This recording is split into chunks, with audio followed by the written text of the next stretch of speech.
you got your yeast done. You did it yourself, and now it's time to take it to the next level. We're going to make a sourdough bread, which is good for you, by the way. Very good. No preservatives. Easy to digest and delicious. It's really good. Right? Yeah. So a few simple ingredients. We have flour. You want to buy the best flour you can buy because that's where a lot of yeast kind of hides in there. Okay. So if you want to like mill your own, fill your boots, have some fun. But you know, starting out, just buy like something organic, white. We can get into the bigger grains later on. Okay. But basically, all we're going to do is we take that starter that we've been hanging out with. Oh my God. It's gone everywhere with us for 6 months. It's gone everywhere. And you just see like the bubbly and the yeast in there, and you put that in about a cup, and then the flour, touch of water, right? And you bring it together. Now, there's recipes out there you can weigh everything, you do it that way, you can put it in a mixer, but that's not really my jam. Yeah, no, it's not what you do. He measures actually nothing. Nothing gets measured. But we do put your recipes on the website, and you come up with some measurements for us. Yeah. So, from cityline.ca. You know, you gotta be flexible. That's all it is, right? But you just basically bring it together. And if, you know what, if it looks wet, you add more flour. Right. And if it looks too dry, then you add a little bit more starter, right? Okay, fair enough. And then you kind of like get your bread, and then I like to knead it on a wooden board. So here's like, here's one we got, and you can tell it's kind of like, it's a little bit tacky, right? Yeah. So I'm just gonna get a touch of flour here and just kind of like sprinkle it up. Is there any reason why you like to use a wooden board? Is it just because it's not going to stick to it, or? Well, it's easier to clean up, and the wife doesn't yell at me, so that's good, right? But that's a good reason. It does. It kind of gives it some traction. So what you want to do is you want to push your heel into the bottom, and you want to take the bottom of the bread and kind of push it through to the top. That's what's called kneading. You want to do this for about 10 minutes. So if you hate the gym and you love bread, this is your thing. Yes. This is where I'm at, right? That's a good little workout right there. And so basically you're to do that, and you let that rise for 2 hours, then you're going to take it out and you're going to do it again. So this is important, Randy, because you're doing something. You're getting the yeast to activate when you're doing all this kneading, aren't you? And you're stretching out the glutens. Stretching out the glutens. So that's what you're really after, right? Okay. And then what we're going to do is we'll put that just on a sill pad. And some people bake in a Dutch oven, they do other things. But then you're just going to let that rise. Just put a cloth over top so it doesn't get too dry.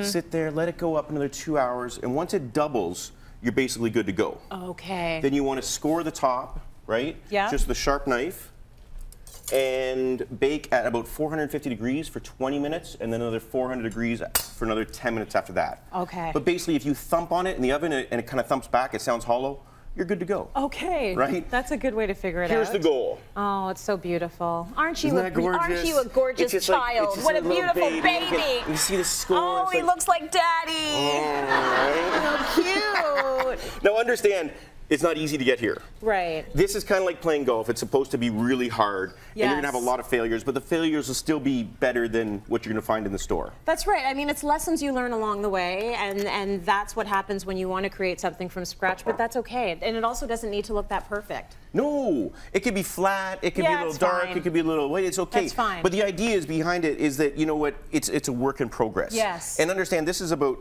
a year and a half later. Right. So it's going to take you some time to get there. You've been practicing for a while. But when you get there and you open that up in front of your family, or even if they're not around, like you seriously, you can flex your muscle, you're like, I am the king of sourdough. And you know, nobody can take that away from you. No. No. Okay, now let's say the bread, you haven't eaten it all in one go as I would, and there's some stale bread left over. You've got a good recipe that you can make with that. 1000%. So whenever you have bread, because you're doing breads all the time because you're trying to get to that level. Right. We always have stale bread in the house. Yes. And the toast thing's a little overdone. So my favorite thing to do in the summertime is a panzanella salad. Okay, so what's in a panzanella salad? Sounds kind of cool, doesn't it? It does. Yeah, it does. So it's stale bread. Sounds good. And you just fry it in way too much olive oil. Nice. So you take your favorite olive oil, right? Tracy, I'm gonna need you to just dice up some heirloom tomatoes there. You got it. And when I say dice, like just hack them up, but try to keep the core out of it. Oh, okay. That's all I'm asking. Okay. Look at you. Look at you go. So we take these giant, like, stale sourdough bread croutons here,